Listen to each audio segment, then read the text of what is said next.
long time since I've designed my original lily dress, and I thought that it was time for an update. So I've done a few alterations to this pattern which should make it easier for you to work with it. I've had a few comments from people that have said, not sure how to do the pleats, could you make that a little bit clearer, could you explain the pattern a bit better? And also I have changed a few things there. I have added some length to it, but also gave you an option for a shorter length. I've added a hem trim and different facings. So let's look at this pattern for this really, really lovely dress together and make sure that you really understand how you have to put everything together. Let's get started. Once you've printed off your pattern, the first thing to do is to check the scale, and if it's 1 inch or 5 centimeters, then it's to scale and you can just cut your pattern pieces out. You've got dashed line. These are just the attachment lines. That means we're attaching another pattern piece to this. So that's all it means. So cut it all out. And then you notice that you've got on the different pieces, front and back, different colored flowers. So for the back, we've got a purple or dark pink flower.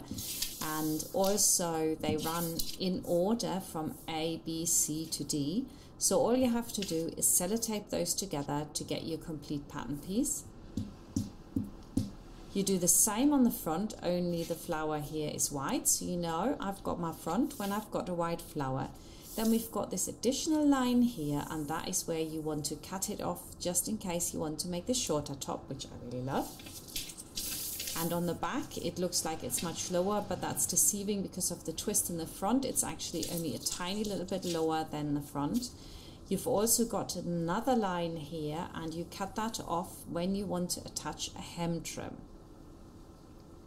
The hem trim goes on here slightly more up, so if you don't trim it, it'll look really silly.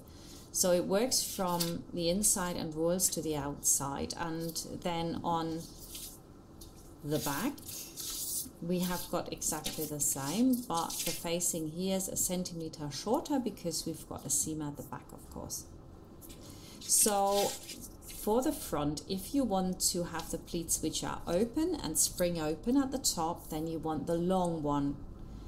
If you want them to be sewn to the very top, then you use the smaller front facing, and that will also twist around to sit perfectly. Now, if you want to have the springing open pleats, what you do is sew this little area, otherwise you just sew all the way to the top.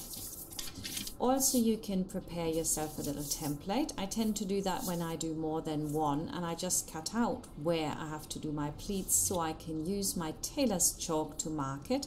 On the video, I mark it with pencil, but if you're doing more than one, I would recommend doing a template.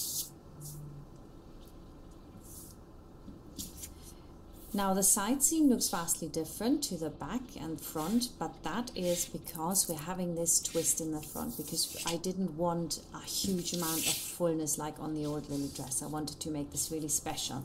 So by the time you've put the pleats in, the side seam will again kick out and sit perfectly on the other seam.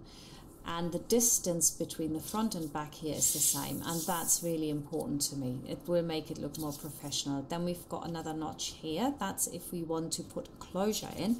You can of course leave the closure off, but you have to be aware that it may not go over the head, so you do need to check and then lower the back if need be. I've also added a pocket for you. I didn't put the pocket on any of the dresses actually this time round, but lots of you really love this Megan pocket, so I put it in for you. And we've also got the pattern for a little bow. So let's have a little look at the main differences on the actual dresses. Here you can see a dress which is sewn all the way up to the top. And I've put 3 rosettes which come by the meter on top, which I think is great. And then I've put just something on the back there, did a normal hem and then put some rosettes on that. Here you can see the left hand side is sewn up and the right springs open, which I think is great. And if you are using stripy fabric, it gives you a most wonderful effect, because the lines, of course, through the twist really go like into an A line, which I think is beautiful. I've also used some shabby chic buttons on the front and the back with a little rouleaux loop, and that is all explained in the cropped top version. My favorite is this top, just with a little bit of lace on the bottom, sewn all the way up to the top, little ruler loop in the back and some rosettes, and perfect, you're finished. So I hope you enjoy making this top, and thank you very much for watching.